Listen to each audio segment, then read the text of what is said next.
Thanks for tuning in to another episode of the Blue Raider Podcast, hosted by Jake Bolden and presented by the Conseco Group General Contracting and Mighty Dog Roofing. Don't miss another Tuesday episode by subscribing to the podcast on all streaming platforms or catch our visual presentation uploaded every week on YouTube.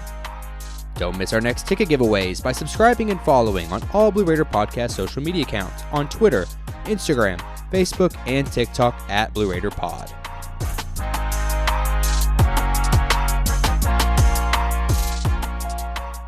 Welcome back to the Blue Raider Podcast. I'm your host, Jake Bolden. Today's episode, we're bringing back some guests of the past. We got Jacob Burgess, one of the writers for MTSU Sidelines, a student-run newspaper at the university. We're going to be talking all the hoops recap from this last week, and then we'll have Austin Lewis, our friend over at Go Middle, football analyst, to talk about the last bit of National Signing Day that happened this last week. We're going to do all the roster breakdown for you. I know a lot of you want a comprehensive breakdown on where football stands going into spring practice and where these new signings and all these transfer players that have left. So obviously, we're going to answer all those questions for you and more when Austin comes on later at the end of the episode. So make sure you stick around for that. And then lastly, we did have our giveaway this last week. So if you missed out on our giveaway on our social media accounts, you have to make sure that you're following us so you don't miss on those. So I have selected our winner for our baseball season tickets. So if you did enter into that drawing, make sure that you're tuning into your social media channels to check in so you don't miss your prize and claim it. Because again, season starts this Friday, so I don't want you to miss out on your season tickets. Now, before we get into our episode today, I want to take just a second to thank our sponsors of today's episode, and beginning with Mighty Dog Roofing of Nashville East. When it comes to your home, trust Mighty Dog Roofing Nashville East for all of your needs. As a veteran and locally owned business, we're honored to be one of just 11 Owens Corning contractors nationwide to win their prestigious service award. From roofing and gutters to windows and siding, our expert team delivers top quality craftsmanship and unmatched service. We're here to protect your home with pride and precision. Choose Mighty Dog Roofing Nashville East, where excellence is a tradition. Call them today at 615-MD Roofs. That's ROOFS. Or visit their website at mightydog.roofing.com to schedule your free quote today. And thank you to the Conseco Group. Since 1987, the Conseco Group has been turning dreams into reality, whether it's pre-construction consulting, construction management, design, build, or renovations and improvements. We're here to exceed your expectations. At Conseco Group, we don't just deliver, we deliver with passion, precision, and unparalleled quality. Our hands-on approach ensures your investment is maximized and your vision is brought to life. From Clarksville down to Columbia and beyond, trust Conseco Group to handle every detail with expertise and care. If you're ready to build your future, contact the Conseco Group today at 615-298-9907 or visit their website at consecogroup.com. Again, big thanks to the Conseco Group and Mighty Dog Roofing Nashville East for sponsoring today's episode. Now, it is time to bring on our first guest of the day, beginning with Jacob Burgess, again, writer over at MTSU Sidelines. Jacob, thanks for joining us again. Thank you for having me on today, Jake. I'm excited to talk hoops with you. I know you were there in the building on Saturday when the Lady Raiders kind of did their thing, as we all kind of expected. That was a classic Lady Raiders basketball that we saw on Saturday. It definitely was. It's what you expect from MTSU most games, and then against an injured Kennesaw State team that only had 10 dressed players is something you were expecting to see. You saw Jaden Gregory. She shot the three ball really well. Tamia Scott had a good game. From top to bottom, everybody performed the way you expected. Absolutely. And let's go ahead and dive into kind of the state of the union, if you will, with the Lady Raiders. You know, they had the sweep over the weekend, as we touched on with the Kennesaw State game. The defense is everything that we expected it to be, as you touched on with the kind of injury-laden Kennesaw State team. On Thursday, though, they got the week kicked off 63-46 win against Jacksonville State. The slow start, I think a lot of us were kind of rolling our eyes with how things went that first half. The defense wasn't there. Rick Insell said himself that wasn't the defense that he kind of anticipated them having. But the positive light is our Conference USA Player of the Week. Tamia Scott had 30 points that night, 14 rebounds to go along with it. And then she backed that up on Saturday. Kennesaw led the team in getting points, 24 points, and led the team in rebounds, 8 rebounds. So a fantastic week for Tamia. From a scoring perspective, this is kind of who we all thought she would be. And for her to score in bunches like we saw these last two games is, again, who we know that she is. And you're excited to see that kind of player development this late in the year because you're only a month removed from the Conference USA tournament. So Tamia, I mean, gosh, she was she was everything you wanted to be and then some. She was literally an unstoppable force on Thursday night against Jack State, and even again on Saturday, it was just in bunches, and she didn't even get to play the whole game. I'm really impressed, and I'm glad that she was honored with Player of the Week honors. But I want to take it back to what we were talking about with the defense.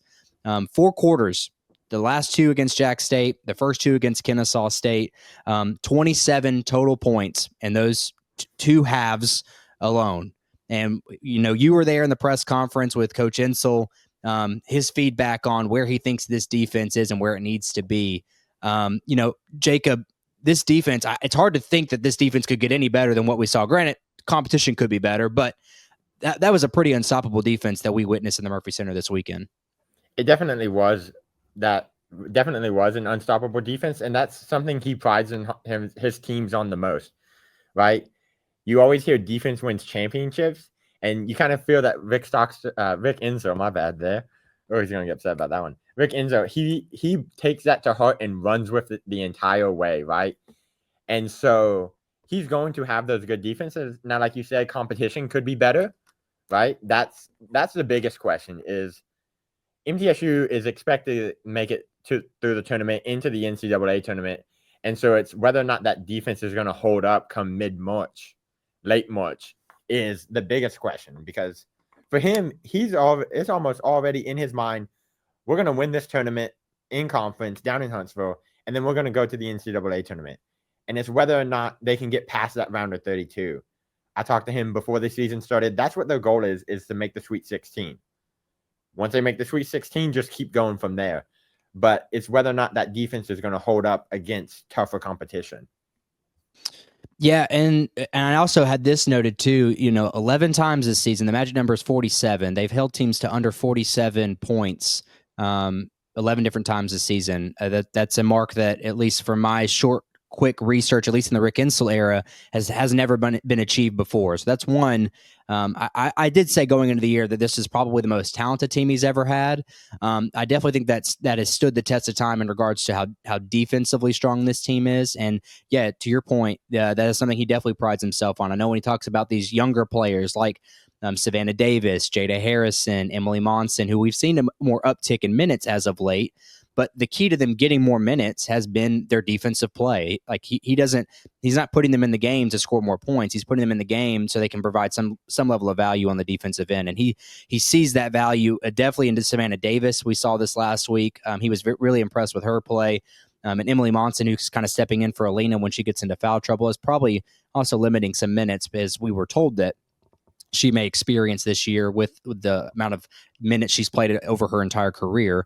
So all things considered, for me, it's the offense. And we saw kind of a glimpse of that in that first half with Jacksonville State. If this team really wants to go to the next level and guarantee them that spot into, as you're saying, the round of 32, the Sweet 16, the offense has got to be there. Then that was the concern. They went cold there in that first half. And if we're going to even jump ahead of schedule here, talk about Western Kentucky, that's exactly what happened in Bowling Green earlier this year. They had no problem scoring the ball up by 9 points at halftime, and then they couldn't score in the second half. Things just kind of fell off the boat for them. So the offense, defense will win championships, and when you hold teams under 47, you're not going to lose very many games, no matter how bad your shooting is. So I would agree that defense is probably the biggest focus, and if you want to put all your eggs into one basket, this defense is good. They could hold just about anybody under 15 points. But if you want to draw to the competition that you're going to see in the NCAA tournaments, I think back to the Iowa State game, the Tennessee game, the Kansas State game, but where all three of those teams who are likely going to be second weekend teams, if not at a minimum round of 32 teams, that scored 70 plus points against a really good defense. So, and inconsequentially, your offense wasn't very good in the Kansas State Iowa State game. Tennessee, your offense was great, scored 75 points, but you allowed 80 plus against Tennessee. So get back to where we're at now, talking about moving ahead to Western Kentucky and that increased competition that you're alluding to. You've got Western this week, who's sitting in third place. You've got Liberty, who's not to the very last game of the season. But I would love to see kind of more offensive continuity. Like I talked about Tamia. Tamia has kind of been the steady horse, and Estage's just kind of been that steady horse. Jalen's been up and down. She's always been a leader, whether she's putting the ball in the hoop or not. She's a great on-ball defender, the best we have. But I would challenge a little bit to say the offense, if they can continue this level of momentum they had, 42 points in the first half against Kennesaw, this team really could take off in these last couple weeks. I think you're exactly right there. Coming into the season, the big thing was how are they going to replace Savannah Wheeler and Courtney Whitson. And you saw that this past weekend. Tamia Scott scored almost 30. She scored 30 in the game against Jack State, had a really good game against Kennesaw. That has to come every day, though, now. They got to have somebody who can do that. And you look at Jaden Gregory against Kennesaw. She shot the ball really well. She hit, 5 or 6 threes throughout the whole game, right? If she's able to do that every single game, that's where you're looking to build off of, where when you get to those tougher competition games in the first, second round of the tournament, those are the types of offensive performances that will help them move on to the second or third round. Yeah, the offensive production, and you said it, you kind of have to, like, as much as we like to think that with Savannah Wheeler leaving, Courtney Whitson leaving, it could kind of be like this balancing act of scoring, right? You don't have to have an 18-point game score. You can now have 5 that average 9 or 10. Well, we've kind of discovered that maybe that's not the recipe. At least my takeaway that may not be the recipe. But to me, a scoring 20 points, yeah, that kind of solves your issue. Same with Jalen, as you're saying. If she continues to be the 3-point, I want to say that the 3-point assassin that she is, hit 3 or 4 a game, that's 12 points right there. So yeah, I think that is the recipe. Courtney Blakely, great assist numbers, just kind of be who she is. Same with Alina. Alina hasn't been the scorer that we necessarily thought she would be, but if she's doing her part on the defensive end, which she does a pretty good job of guarding opposing teams' fours without getting in too much foul trouble, I think she kind of holds up her end of, or where she may fall off offensively, she definitely picks up on the defensive end. So, lastly here, Western Kentucky this Saturday. I don't want to harp too much. It's the only loss they have this year. Hopefully it'll be the only loss they do have this year. As 38-24 in the second half there in Bowling Green. You shot 15% from 3. You only made 3 3-pointers that entire game. If you have a couple there down the stretch, the game changes entirely. They're coming to Murphy Center. You like to think you're going to have some level of atmosphere. You're going to have this unstoppable force that is the Murphy Magic with the 4,000 plus that I'm sure will be here on Saturday. What are kind of some keys, Jacob, that you see they need to execute to really, I guess, kind of prove who they are to this Bowling Green team? I think what Western Kentucky did so good last game was the third quarter, especially defensively. Right, the first quarter they came out, played mainly man on the Blue Raiders, and then they started switching more and more to a zone defense into the second quarter. Saw that neither of those plans were really working for them, and so that third quarter they changed them up every single attempt the Blue Raiders had on the offensive side. Right, so one drive they would play man defense, they would play zone the next, they would run a hybrid of some sort, just giving the Blue Raiders different looks. Obviously, they're going to see that in the scouting report this week. So it's finding the solutions offensively for that. And then staying out of foul trouble, right? Alina Enrique was in foul trouble early with Western Kentucky. She was in it early in the second half as well, which really sets them up to have a tough time in that 4. Because Alina Enrique is kind of that like hybrid 4-5 spot. She can play the center if need be. But then you go from Alina Enrique to Emily Monson. There's definitely a difference in size and just overall like play style you see between the two.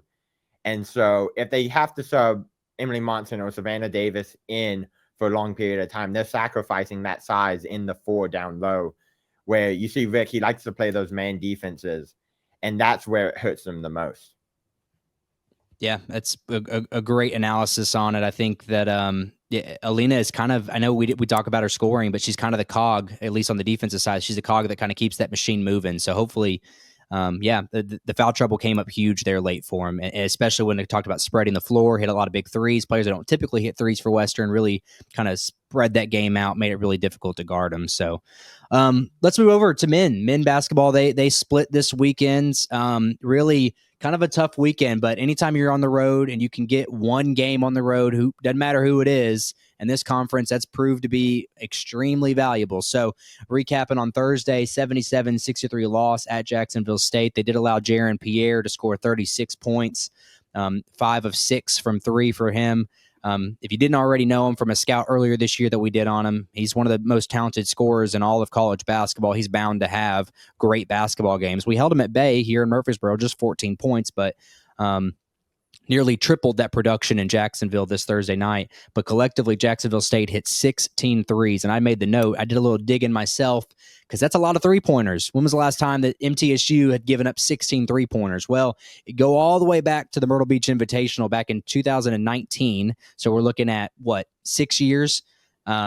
Almost, if you go all the way to November. So 5.5 years, all the way back into the Myrtle Beach Invitational against the 17th ranked Villanova team, who made 18 threes there in Conway, South Carolina, in that 98-69 loss. So it's been some time since the Raiders have allowed that many three-pointers in a single game. So kind of out of the norm. Something that MTSU constantly gets praised for on ESPN Plus is, or I say ESPN Plus, but anywhere that broadcasts, one of the things I always bring up is how good this team is on three-point defense. And to be fair, they are very good three-point defenders. They're one of the best collectively in the conference at three-point defending. But if you pull back a little bit and you look at it from a conference perspective and just the conference games, MTSU is actually 8th in Conference USA in three-point defense. So something that hasn't really carried over from the non-conference schedule over to the conference schedule that has really hurt them, is particularly in this Thursday night game, if you defend the three a little bit better. And I'd even draw it back to, I believe it was a Louisiana Tech game where the threes got a little out of control. So you think if you can defend the three a little bit better, you give yourself a better opportunity, especially in these road games. But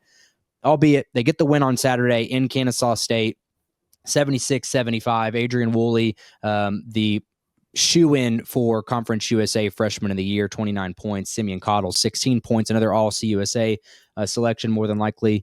So 29 from Woolley, 16 from Cottle. You led by 16 in the first half, but you hang on. You win the game by 1 in the end.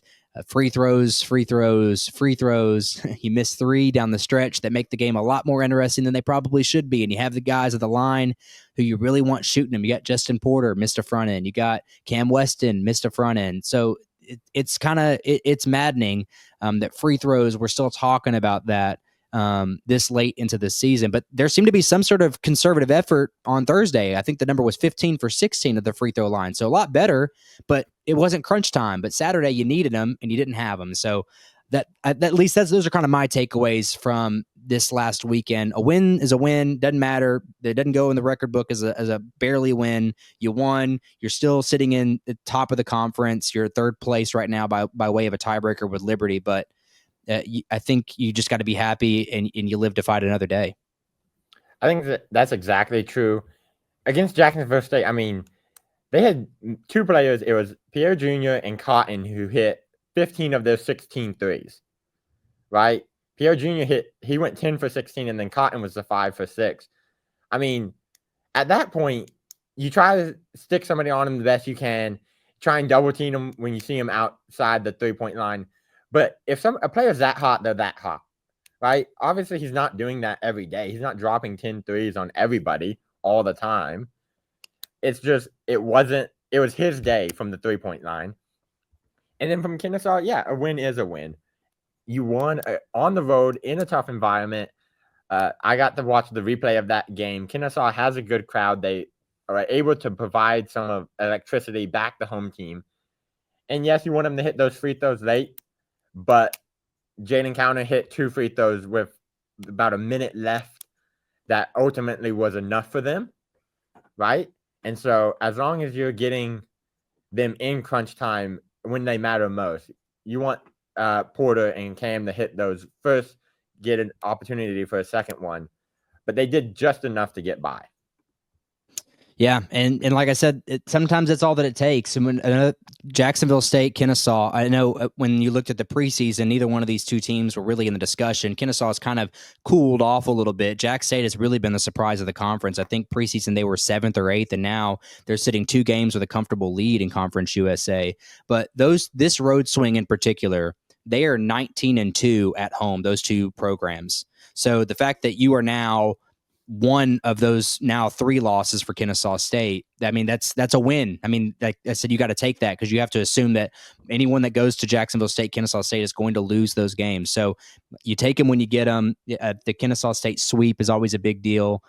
Sweeping anyone in regards to a tiebreaker is a big deal. Jack State, unfortunately, you now are split. You're going to have the mercies of tiebreaker rules to see how you kind of devolve there when the season comes to an end on a seeding basis. But it's just I think a lot of us, myself, a little upset with the way Jacksonville State went, but you got to win regardless against Kennesaw State, so you can't complain too much. Now, this one on Saturday in Bowling Green is a big one. It should be circled regardless. If you have to be explained to why this is a big deal, I can't help you. But the number one scoring offense in Bowling Green, a lot on the line, really for Western more so than MTSU, considering they're right now in 8th place. So Western's in a win-now situation to improve that seeding because in the 8th spot, they're going to have to win their play-in game, and then they're going to turn around and play the number 1 seed. So they're in a really sticky spot.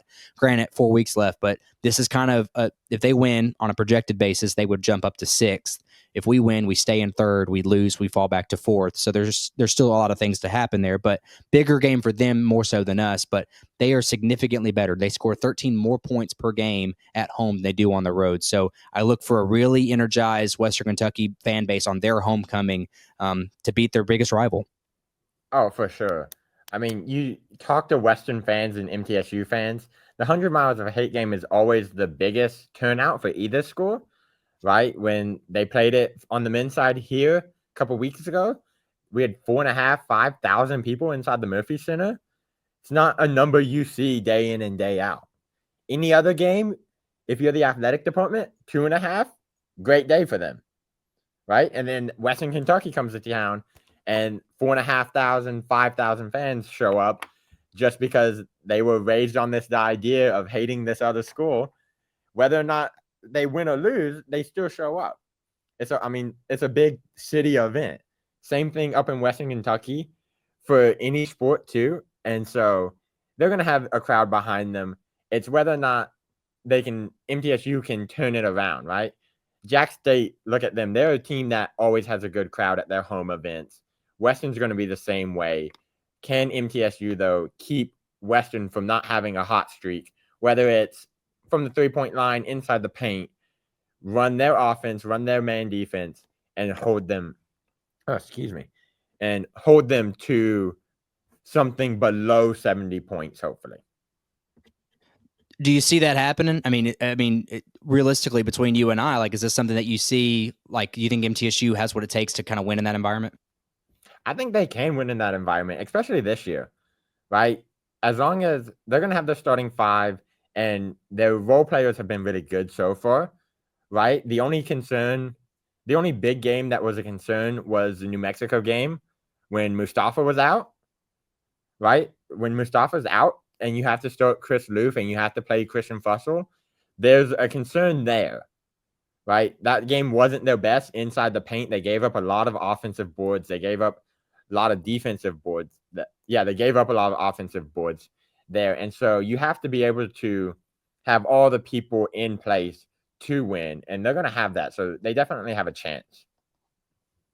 Yeah, and that's all you have to have, right? Just got to have at least a chance and show up and give yourself an opportunity to win. But one other side piece on this, I know a lot of people are on the boards anyways concerned about Kamari Lands. Is he going to come back? What's the status on him? I don't know. That's the answer I can honestly always give you is I don't know where Kamari Lands is. But at this point, you played a lot of basketball without him, and this team is still sitting in 3rd place in Conference USA. So, obviously I wish him well, and I wish him to come back because of where he provides that floor spacing. Obviously, the scoring you need in the event that Western does score in the high 70s, low 80s, that you need to be competitive with them. So maybe this is the week he returns. I don't know. It's been bounced back and forth. At any second now he could return, but excited.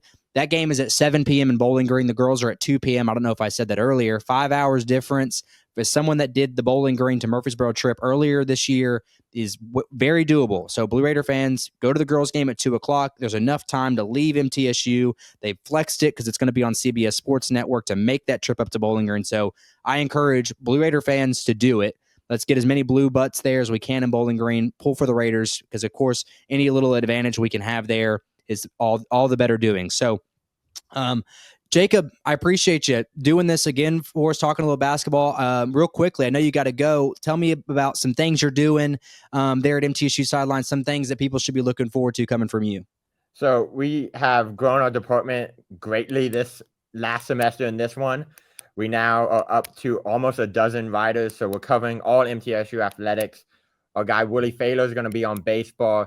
Aaron Douglas is going to be on softball. We're going to continue with the basketball coverage all the way into the tournament, hopefully into late March if either team can get there. So just stay updated at mtsusidelines.com. And our website actually just went through a massive upgrade over the Christmas break. The user friendliness went up a whole ton. You can search for all your favorite writers for sidelines now. It's just an amazing site now. I was going to compliment that. It does. It's a lot more user friendly than the previous website. So good stuff as always from Jacob. I'll be seeing you on the sidelines. Thanks for stopping by again, Jacob. Thank you. The BRP is proudly partnered with Rivals Network affiliate GoMiddle.com. Subscribe for premium content for all the inside scoop on MTSU athletics, recruiting, or join our free forums to discuss today's episode and all things Blue Raiders. The BRP is also partnered with the College Huddle, a nationwide collaborative effort with over 80 Division I programs represented. Check out the website at thecollegehuddle.com to catch up on all college football content with daily articles and episodes provided by the largest college podcast community on the internet. Joining the Blue Raider podcast once again, it is the football analyst for us over at gomiddle.com. It is Austin Lewis. Austin, thanks for joining us. Thank you, man. Thanks for having me again.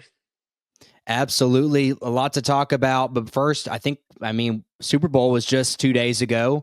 Did you see that playing out the way that it did? And of course, big congrats to tie everything back to MTSU, Reed Blankenship getting himself a Super Bowl ring. But let's talk about that game a little bit. 40-22. I don't think the world saw that happening, but I'll have to say, as a Chiefs, I'm a little fatigued on Mahomes. So I was pretty happy with the outcome. Yourself? I was shocked. I was absolutely shocked. We had a small Super Bowl party last night, and the end result, especially how the Eagles dominated the game, came to me as a bit of a shock. Excited for Reed. Even found the old rivals.com Go Middle article that Casey Bowman wrote after he committed to Middle Tennessee several years ago after the Super Bowl win last night. But I was just completely shocked and running around the house singing Fly Eagles Fly because the Kansas City Fighting Taylor Swifts weren't going to win the Super Bowl this year.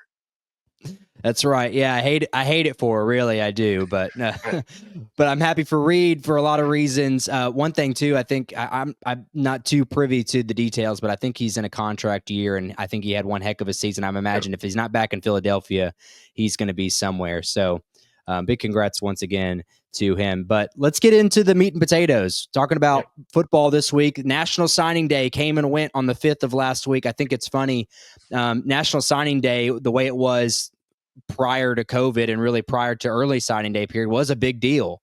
But now all the big heavy lifting really in the high school ranks is taken care of in December. And this is just kind of the leftovers. In MTSU's world, we just signed 2 guys. So really it's not as necessarily as big hoopla as it has been in years past, but you get the JUCO guys kind of recognize this go around as signing and all that kind of good stuff. Mm-hmm. But it came and went, but the roster is where it stands, and a lot of opinions to be shared, but I'll turn it over to you first, Austin, give you the first take here.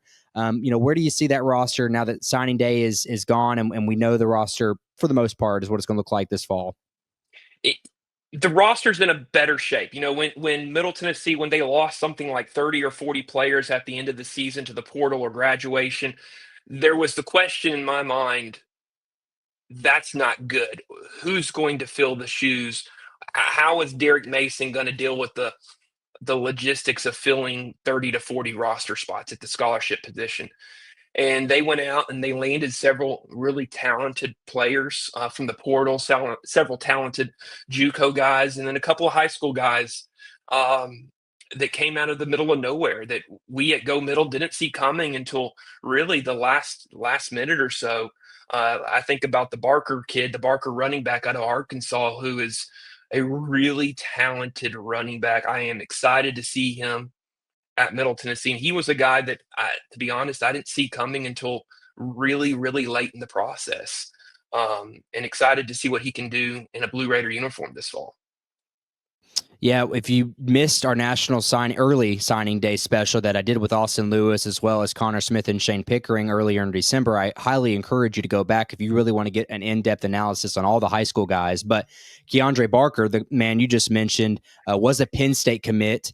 I guess they got too log jammed at running back, so he fell off and then somehow landed here in Murfreesboro. So now the running back room is loaded, especially with his freshman class. You talk about Rocky Chandler, DJ Taylor from Riverdale, and now you've got Keandre Barker, and I believe there's another running back that's a preferred walk-on. But all things considered, you're very healthy in the freshman of it all when it comes to running backs, and this guy in particular has a lot of talent. I mean, you don't end up at a top 10 Big Ten school on complete accident, and of course he fell off because of depth. But this kid's exciting for a lot of good reasons. There's a lot of talent. There's a lot of reasons why Middle Tennessee, the signing class was so high on Rivals.com. I mean, there's talent top to bottom. There's good guys in the trenches on the offensive line. There's 3 really solid running backs, 2 that I am just really excited to see. The receivers, you got a good slot receiver, you got a good outside guy. And then on the defensive line, you've got several guys coming in. And then, Micah Smith from Innsworth. I really can't wait to see what he looks like as a linebacker at Middle Tennessee. And then Elijah Hunter, which was a fairly late commitment and signee just in the last couple of weeks, made his commitment known and signed not too long ago to Middle Tennessee. And another late signee too was the Garrett Austin flip from Western Carolina. Believe he was a tackle there at Topsail High School in North Carolina. So that now adds you to 4 offensive linemen, along with Bo Bryan from Rockville High School, Otto Van Rensburg from Sevier County, and then Kyle Larkin from Ravenwood, who actually was just awarded All-State this last year. And he's kind of a guy that we've discussed maybe sliding in because of the depth at tackle is a little up in the air. I don't want to get too far ahead of ourselves here, but he's a guy that could certainly be vying for some playing time this first year, much like we saw with Zach Clayton as a true freshman this last year. So, in total, you have 19 high school signees, 11 on offense. You've got 7 on defense. Elijah Hunter, as you just touched on, from South Atlanta High School in Georgia, was one to sign this last week, one of the late additions. And then one special team in Bailey Woodman, the place kicker / punter from Janesville Craig High School in Wisconsin. So that's 19 high school signees. And then let's turn it over to the transfer portal. You got 20 new transfer portal additions and 11 on offense, 8 on defense, and you got a punter from Oklahoma. Real quick, again, I don't want to necessarily list every single guy on here, but there's a lot of guys that I really, really like. In particular, talk about guys that have experience, guys that stood out in previous stops. On the offensive side, you have E.J. Harris, who is a massive human being at 6'5", 340, more than likely going to play the interior line for us. Jacob Otts, who is a tackle from Rhode Island. He's 6'7", 307 pounds for a Rhode Island team that made it to the second round of the FCS. So not just a slouch of an FCS program either. Najee Cox, the junior college transfer from Fresno City Community College in South California, 24 yards per catch. I had to point that out. Over 500 yards. The receptions weren't there, but this clearly is a guy. And if you look at the game film, he is a go route. He's a lightning in a bottle. Go route, go down there. Najee Cox is down there. He's got to catch it. And that's kind of his game plan. And then Tavion Galloway, the redshirt freshman from Purdue, was a 4-star signing on to the Boilermakers, didn't get the playing time, and then he's kind of fallen into our laps. And the question to me, I'm sure that's going to be asked all offseason is, who is the Holden Willis, or who is going to be the Omari Kelly, if you will? I don't know that this class of portal and high school signees have it, but I do feel confident that there are guys either returning, and maybe some of these guys like the Najee Cox, the AJ Jones from Arizona, they may fit that bill. But I feel that we've upgraded in all these positions if we're talking explicitly on the offensive side. I think this is going to be one of those situations where the potential is there for, as a whole, the offense may perform better. As a whole, there's more offensive depth. Between Cox, I think being the deep threat, as you pointed out, A.J. Jones and Patterson playing receiver, and how do they fit in with Butler and Carter on the other side? I think there's a possibility at the offensive skill positions that they're better as a whole and get better production across the board, even if they don't have that Omari Kelly, definitive X number one receiver who's putting up great fantasy football numbers. I think maybe as a whole, they're going to be a tremendously better heading into 2025. Absolutely. Well, you talk about Butler. I think he's going to be the guy that is inserted as the number one receiver, I guess, as we sit right now in the middle of February, just based on sheer numbers. A guy that played every single game last year, had the most returning receptions by a long shot outside of Holden and Omari Kelly. And really was kind of the bright spot early on in the year when Kelly was relatively silent. Another guy that I've spoken highly of since the spring game of last year was Cameron Lacey. Guy is super quick. He reminds me so much of Richie James. I really do think that him sticking around is going to pay dividends for him as a slot receiver. I look forward to seeing where he can take it this year, especially now that I assume he's going to be getting a lot more snaps. Then let's go defense. You got eight transfer portal additions there. Some key guys that I really like: local talent, Alex Mitchell from Riverdale High School. He's a transfer from Chattanooga, 101 tackles last year for the Mocs. Again, a highly competitive FCS program as well. Jaden Thompson from Itawamba Community College. He was an all-region 23 selection in junior college, which doesn't mean anything to the average listener, but that's the Mississippi Junior College League. And if you remember anything about the East Mississippi Community College documentary on Last Chance U on Netflix, that is the conference that they are referring to there. And being an all region selection there is kind of a big deal. Even to note, he had an 18-game tackle against East Mississippi in particular. I mean, that's an insane number to pull from a linebacker position. Juwan Gaston, a redshirt senior from Houston, played 10 games for the Cougars 2 years ago. And then Kalen Woods, the San Mateo Community College safety, 39 tackles, 4 interceptions, made All-State California junior college numbers. Guys here that, again, have to contribute. And I didn't mention any of these cornerbacks because there's such a shuffle. You got Diari McDonald, who's already announced that he's coming back for another year, which is huge for the depth there because you lose Raby and you lose, it's blanking on me right now, you're losing Marvay Myers at cornerback as well. So you've got to make some production there. So any of these guys could really fill in at corner, and you really need them. Yeah, for me, the big guys who jump out is the size. The big thing that jumps out, that jumps out to me about the secondary is the size of the cornerbacks. Devin is 6'3", 193. Jordan Chestnut is 6'4", 196. DeAndre McDonald is 6'0", 205. These are some big corners. And so this afternoon, as I was thinking about Derek Mason and his past experience and where he's been before, one of the names that caught my eye was a guy named Richard Sherman. Maybe you guys have heard of him. Went on to have a really long NFL career. Richard Sherman's a pretty big corner, 6'3", 195, if memory serves correct. So I think we're starting to see Derek Mason get guys who fit his system and what he's looking for. Those pieces are starting to kind of fill in between Carlisle and Chestnut. And even if you look at the linebackers in Mitchell and Thompson, Mitchell is 6'1", 235. Thompson is like 6'1", 6'2", 250. He's a thumper. He likes to hit. And so you see a guy maybe who's a dropper in terms of Mitchell dropping into coverage like Mitchell. And then you have Jaden Thompson, who may be a little more of a blitzer in the defense. And so you're starting to see these pieces come together that Mason may not be trying to fit a square into a round hole, that he may be slowly working toward being able to fit a square into a square hole going into 2025 and 2026. And to add to this whole topic of discussion really is about the improvement of the team and the roster as a whole. You talk about the size of the cornerback. If we want to just put it apples to apples, the guys that left, back to Raby and Myers and James Mond, who is a nickelback that also left.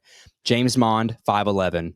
Tyrell Raby, 5'11". Marvay Myers, 6 foot. Everyone you just listed was 6'3" plus. Like, this stuff does, like, if cornerback was based on height alone, I mean, this is obviously that's a great number to have. That's stuff that you can't train.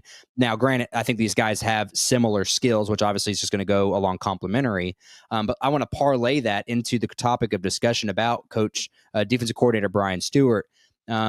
one thing about this roster in particular, and we had a lot of defensive linemen leave, but we had a lot of these bigger guys that wanted to stay, like the Felix Hicksons, that I'm super excited about them staying, because those are guys that I thought, as good as they played this last year, albeit on a relatively rough defense, they still performed at a very high level. So when we put that in, and I'm going to bring them all up here. Felix Hickson, DeMonte Smith, James Gillespie, Shakai Woods. These are all guys that got Anthony Bynum as well. These are guys that got a high percentage of snaps. The D line seems pretty set in its ways. We've seen an uptick in a lot of these linebacker signings. You talked about Micah Smith from Innsworth, who I anticipate getting some more time.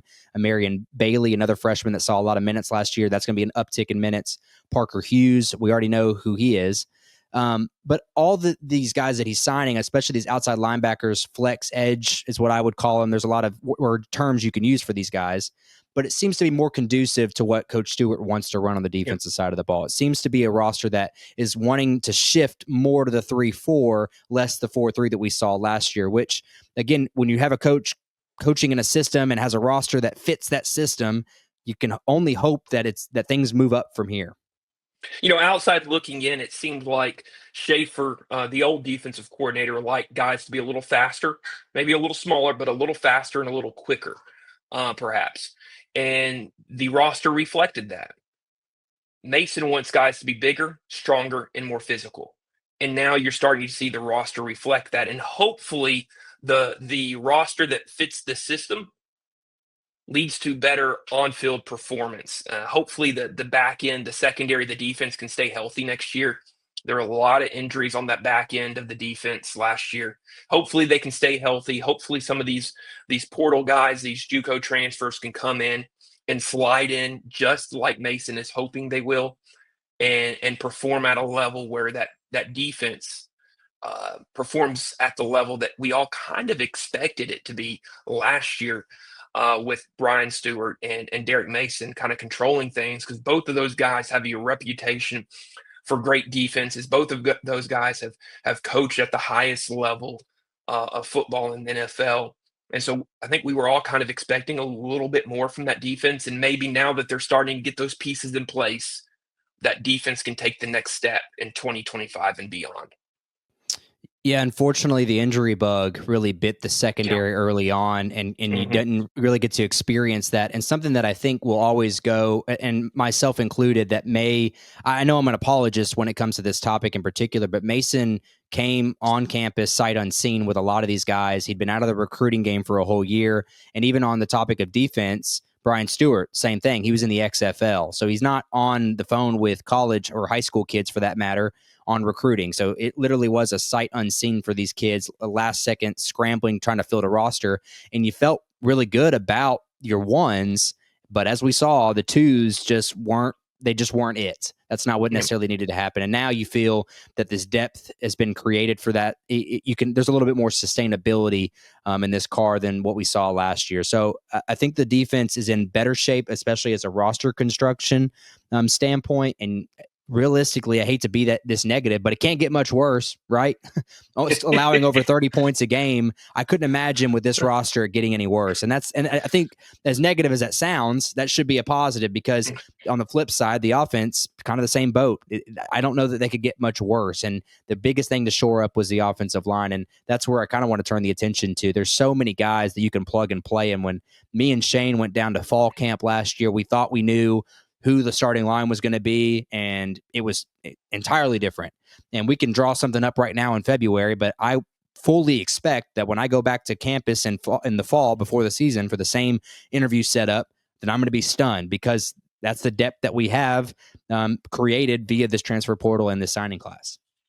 Yeah, the struggle, the roster construction struggle, has gotten infinitely harder over the last 5 to 6 years with NIL, with the portal, unlimited transfers. And so guys who come in and after spring practice realize they're not going to play, they're going to transfer out. On the flip side, if you're in spring practice and you realize our offensive line is not good, we need an extra piece or two, guess what? There's going to be a lot of guys in the portal who are feeling the exact same way about their current situation and entering the portal. So the portal is creating this opportunity for roster turnover from spring to fall that maybe 5-10 years ago you didn't see on the widespread level that you see right now. But yeah, as you look ahead with the offensive line in particular, guys like EJ Harris and Jacob Otts, I would be shocked if they're not really in the rotation for something significant come fall, come August, come September. Those guys, if those guys aren't starting, either there's an injury bug or there's a really bad eval. Those are the two guys I'm really eyeing to make a significant contribution on the offensive line come fall. A couple others I think will compete, but those are the two that I think if you're Mason, I think if you're the Blue Raider offensive staff, you're hoping and you're pleading and you're begging those two guys to step up and protect Nick Vattiato so the offense can perform at the level you need it to perform, because 17 points a game ain't going to cut it next year for the Blue Raiders. You're going to need, if you want to have a winning program in 2025 college football, you've got to be able to score 30 points a game. And last year, they were 13 points away from it. And so they need that offensive line to protect Nick so he can get the ball to AJ, so he can get the ball to Butler, so he can get the ball to Carter and Cox and Galloway and Tipton and all those offensive pieces they worked so hard to recruit in the last year or two. They need that offensive line to come through. And kind of execute the vertical philosophy that I know Coach Reeder likes to run, less than we've seen in years past with Stockstill. So again, it all kind of ties itself in together. Last little step here, and I want to get to the schedule, so we'll try to be as quick as we possibly can, do a little armchair general managing, if we will.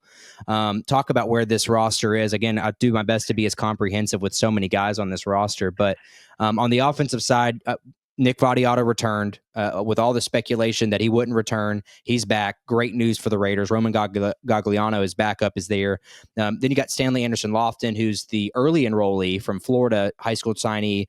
Big deal. I don't expect minutes to be played there this year, but it is a big deal that your quarterback, even if he's going to be the third string, is on campus.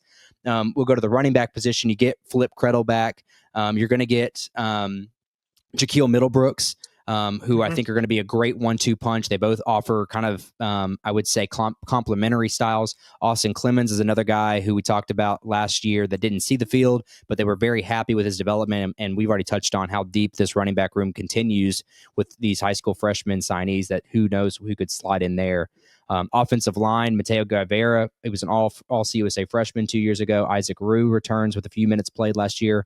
Marcus Miller, another guy that saw a lot of time in the interior, and then Zach Clayton, who started at left tackle near the end of the season due to injury. So those four guys on top of your signees in the transfer portal, as we already touched on, EJ Harris, Jacob Otts. You got Ikani Tuiono from Nebraska Kearney, Quentin Butler from Dodge City, Diego Blattler, and Aaron Alexander kind of round out the group. As far as where that goes, I don't know. I'll do the best I can. I think Otts is at left tackle. You're going to have probably Miller or Harris or Tuiono or Guy Vera all battling it out for that interior line there at the guards. And then who's going to be your right tackle? That's kind of the other one that's up in the air. I would assume Zach Clayton, as of February 11th, when this episode airs, he played the most minutes at tackle last year. I would assume that's who you're going to slide right in there. So as far as your skill positions go at tight end, Galloway, that's the guy that you've been looking at. Slade Alexander and Potiche are two guys that come back from last year's roster. Tight end, and Hunter Timpted, I forgot about him, the Louisiana Tech transfer. But I still think Galloway is going to be the guy for them as far as minutes go or snaps go. Sorry, I'm still in basketball brain. And then wide receivers, I've already touched on Miles Butler, Cameron Lacey, Gamarian Carter, Kellen Stewart, all guys that played significant snaps last year. I'm sure we'll see some sort of mixture with Cox, AJ Jones, the UCF transfer Tyree Patterson may get a few snaps in there as well. Still a younger guy.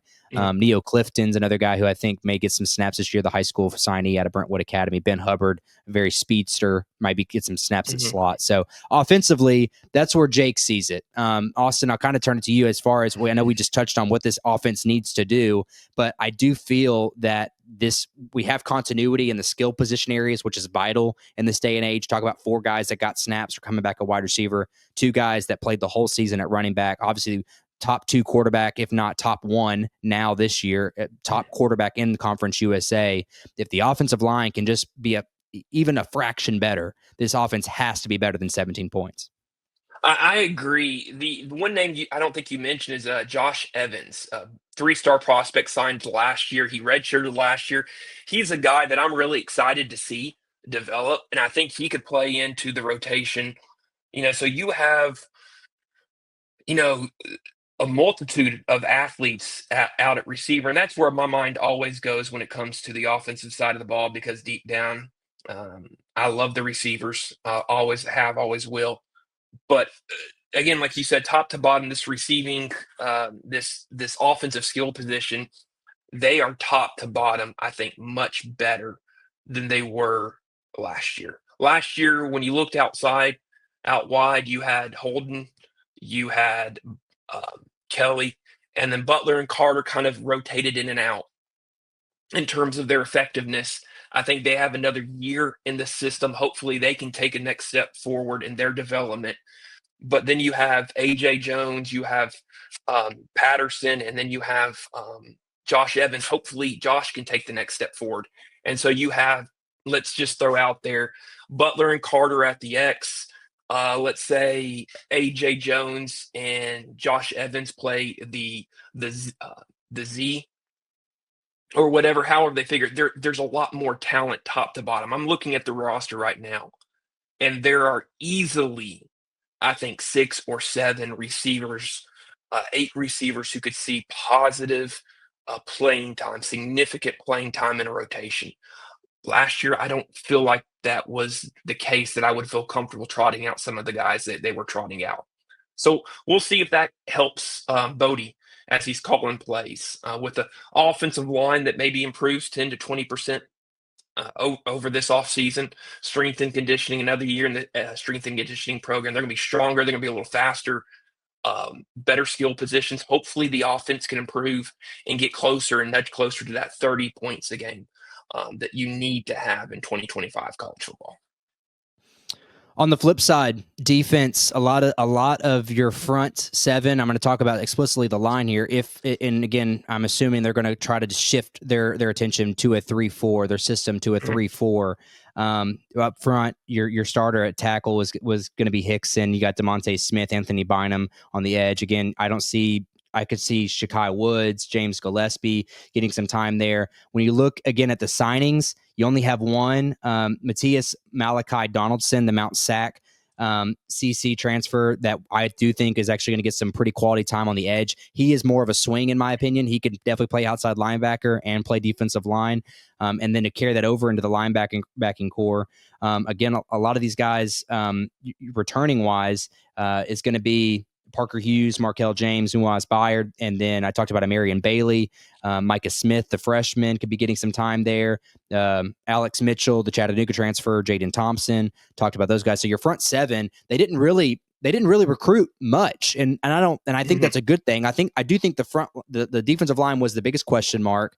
A lot of that, the bigger guys you're going to see that are going to hold down a 3-4, less the athletic size that you already touched on, and a 4-3. Those guys fit that system a lot better. You have a lot more athletic, I want to say agile, versatile guys that can play the linebacker position. I do think you're still going to have your Alex Mitchell, Parker Hughes are going to be your middle guys, and then your depth pieces kind of file in, and they're interchangeable. I think you have enough depth at the outside linebacker position that we're going to see a lot of guys get minutes there.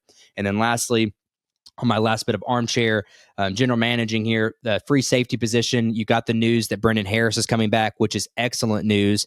If he can stay healthy, because that's kind of that's where things kind of fell off. I love Xavier Williams. He did a great job filling in, but a quarterback playing a free safety can only do so much for a struggling defense already. So I'm excited to see Brendan Harris come back. Ricky Smith is a guy that didn't get very many minutes, the Purdue transfer last year. I would like to maybe think that he takes a step forward, but even if he doesn't, like I said, you got Kalen Wood, Sam Mateo, CC, and then Jawan Gaston, the Houston transfer, that are safeties. And then we've already talked on Chris Noble, Kamari Hall, Locke Kennedy. Those are your high school freshman guys that could kind of file in. And then cornerbacks were remotely quiet this offseason. We lost a ton, as we touched on, but we already talked on the size that these guys added this last minute here in January, which is huge news. So again apologize. I know I'm going so fast, but in this a day and age, there's so many guys you got to get to so quickly. But Yeah. tie it back in here. Let's reel it back into this defensive effort. Again, I think all these pieces are going to fit what Brian Stewart wants to do. And again, I have to believe that they're getting even an iota better than they were last year. I think what you said about Brandon Harris, if he can stay healthy along with Juwan Gaston coming in from Houston, I think the safety spot uh, will perform a lot better than it did last year. But that's a big if for Brandon Harris. Brandon Harris has been in college so long, he should be on his second NFL contract. I mean, that's how long he's been into college. So he's up there in age. He's got a lot of wisdom, a lot of experience. He's seen a lot of things as a college football player. And if he can stay healthy with Gaston, and those two guys can lock down the safety, the middle of the field, maybe the corners aren't on an island quite as much. May allow Stewart and Mason to do some more blitzing, some more rushing, and some things to make the defense a little more aggressive. I do think if you have a chance in the offseason and in the spring portal season after spring practice and everybody's kind of re-examining what they need and there's somebody in the portal that comes available, if you can get a corner from the portal, a guy with a year or two experience, a guy who's 20 years old, a year or two out of college, I think that would be very helpful in terms of setting the defense up for success in 2025. Especially a guy who may be closer to size-wise and speed-wise 6 foot and 185 and 190, and it can maybe move a little quicker, a little more burst to play with some of the faster receivers that we're seeing in college football today. College football has kind of changed in the last 5 or 10 years. You're seeing a lot of those smaller Devontae Smith type receivers as opposed to the 6'3", 215, 220 receivers that you were seeing 20 years ago. You're seeing a lot of those guys be successful. And I think Middle Tennessee needs a corner or two that can play with those guys, can run with those guys. Absolutely. Lots of reasons to be excited. I'll do again, special teams, a quick rundown there. Obviously you're missing a lot there. Grant Chadwick, the very special freshman punter, goes to LSU.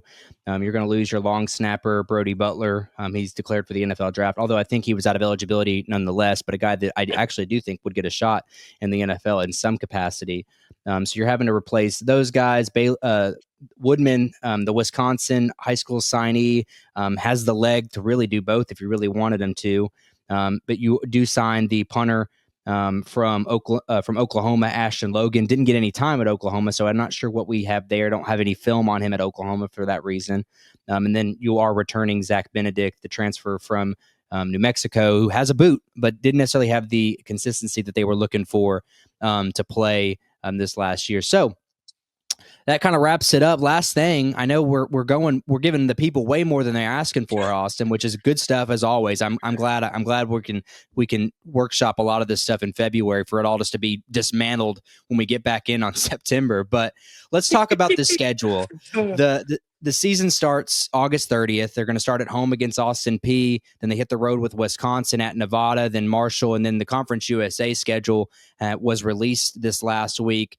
I know you kind of have some tidbits really about what you're excited about with this schedule in particular. So I'll give you the first floor here. This schedule, I think, has the makings really to work to MTSU's favor. The schedule is a lot more favorable this year to MTSU than it was last year. And that's not a knock on any of the teams on the schedule. It's just when you play two Power 5 teams, even if one is at home, that's an uphill battle. And Memphis was a really good team. They're G5, they're group of 5 team, but they were a very good group of 5 team. So you had 3 fairly difficult out-of-conference games last year. I think those 4 out-of-conference games this year are not necessarily all winnable, but they're a lot easier.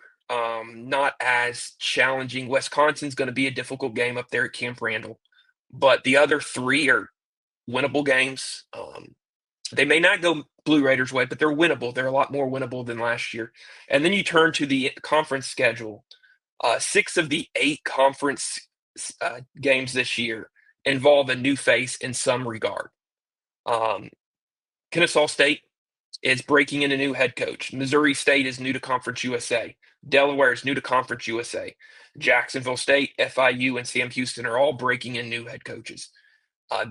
From a schematic standpoint, from a coaching standpoint, the ability to play 6 teams this year that are breaking in a new head coach in your conference schedule is a lot more favorable than having to play Liberty and some of the other conference teams. I think this sets Derek Mason and the team up potentially, if people can stay healthy and they can perform and they can take the next step in their development, potentially sets the Blue Raiders up for a season where they could sneak into bowl eligibility. Maybe even a little better. For me, again, this is February 10th. There's a lot of things that can happen between now and December when bowl invites go out. But I can see this team going from 4-8 to 8-4, plus or minus a game either way. And that all depends on how players develop. Can a Bodie take the next step as an offensive coordinator? Does he have the weapons to take the next step? Can Bryce coach that secondary and turn that secondary into the secondary that Derek Mason and Brian Stewart need it to be? And how do these new head coaches perform in Conference USA? Several of them are new head coaches, first-time head coaches, and how did they make that adjustment to being a head coach for the first time? What things do they have to learn that Derek Mason has already figured out as a veteran head coach? And so that makes this season, I think, for a lot of reasons, a lot more favorable than last year for Derek Mason and company. The big thing for me, and I agree with everything you're saying, especially in regards to all the new coaches. I'd even throw in Marshall there. Charles Huff left kind of in a quick hurry to go to Southern Miss, so that's a 7th team on your schedule that's going to have a brand new coach this year. But as far as the quips or the quirks that is the Conference USA midweek schedule, the one thing I didn't love is you go from Kennesaw State, it's going to be your 5th straight weekend of playing. Then you have a semi week and a half break when you're going to play Missouri State.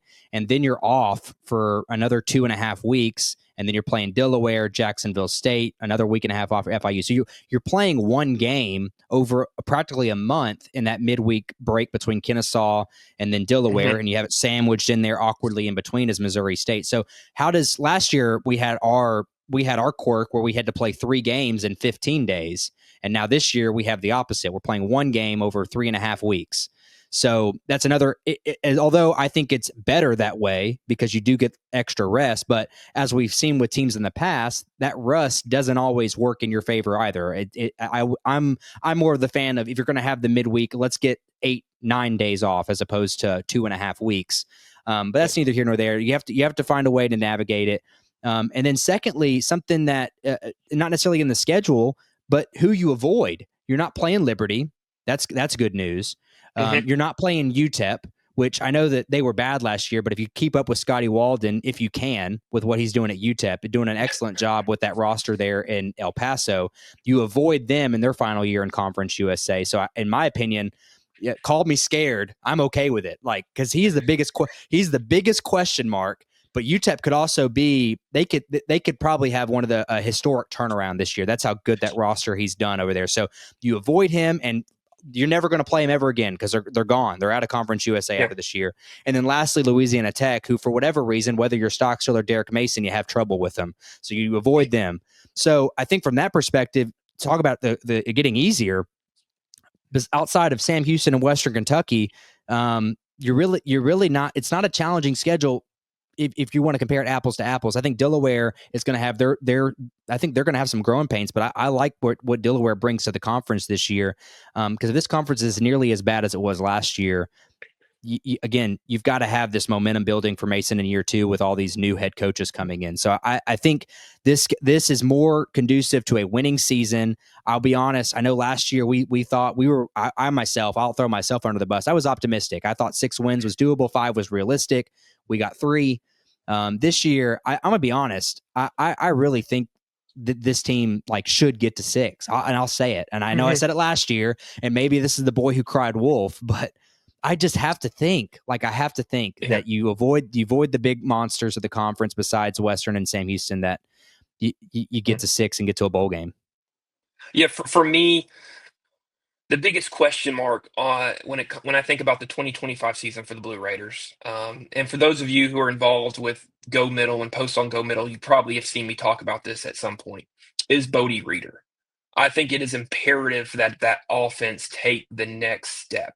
There is absolutely no way that Middle Tennessee can get to the next level of 6 wins, 7 wins, 8 wins without significant improvement on that offense. The talent is there. The pieces are there. Can Bodie get more out of Nick? Can he get more out of the receivers? Can he get more out of the skill position guys in 2025? Because the offense was horrendous. They struggled against Tennessee Tech last year, and it didn't get much better throughout the year. And so if Middle Tennessee is going to get to the magic number of 6 wins in year 2 and build some momentum for Derek Mason, Bodie Reeder has to take the next step. Or else, and I hate to be this guy at this point, the seat is going to get really, really, really hot for Derek Mason. If the offense is scoring 18 points a game next year with Bodie Reeder, that seat is likely going to be very hot for Derek Mason heading into 2026. I think the talent's there. I think the ability is there. I think the coaching staff, for the most part, is there. I think there are guys on the staff. They're doing a phenomenal job recruiting. The pieces are starting to come together. Derek Mason put out a video today talking about some of the things they're working on as a staff and as a team and the progress they've made. It's exciting to hear, but those words have to become action. Those words have to become meaningful, real, tangible progress, where you can look at the scoreboard at the end of the game and go, they won this game. They wouldn't have won this game last year.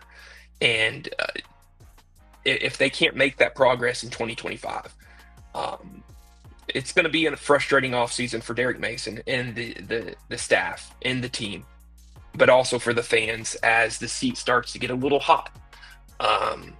For the first time under the Derek Mason era. I think that, like I said, I think the pieces are there.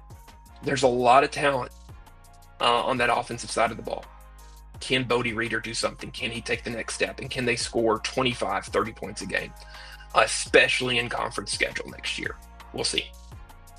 That we will. Austin, of course, great conversation as always. Lots of great insight from Austin. Austin does tons of stuff over at Go Middle, very interactive over there, of course, with all your football questions. And if you're not already subscribed, you need to do so. Head over to gomiddle.com and subscribe. Make sure you're in there on our premium boards, as well as we do have free forums as well. We want to hear from you Blue Raider fans, your input on this. This episode will obviously be posted on there. So if you got any questions about this in-depth analysis on football, Austin's going to be the guy answering. I'll be there as much as I can. But Austin, I appreciate you taking the time to be here with us, and I look forward to this football season. Man, I can't wait for football season. I'm one of those weirdos that will be watching the UFL and having fun doing it because I'm sorry, baseball fans, but baseball doesn't do it for me. I need football. And so I'm looking forward to the 2025 season and enjoyed just talking Blue Raider football in February. I'd rather do that than talk baseball, but I'm a football guy at heart. So thanks for the opportunity, man. Enjoyed it. That was Austin Lewis with GoMiddle.com. I appreciate him again taking the time to join us. If you're not already, make sure you're following us on all of our social media accounts, Twitter, X, TikTok, Instagram, Facebook. Of course, if you're not already listening to us on YouTube, if you've made it this far, make sure you're subscribed and make sure you're following us again because we just did a giveaway for baseball season tickets, and I don't want you guys to miss out on that opportunity when football rolls around and we do another season ticket giveaway. So take the time, make sure you're following us, stay tuned in, get the notifications turned on for all of our Tuesday uploads. Again, thanks for tuning into today's episode, and until next time, go Blue.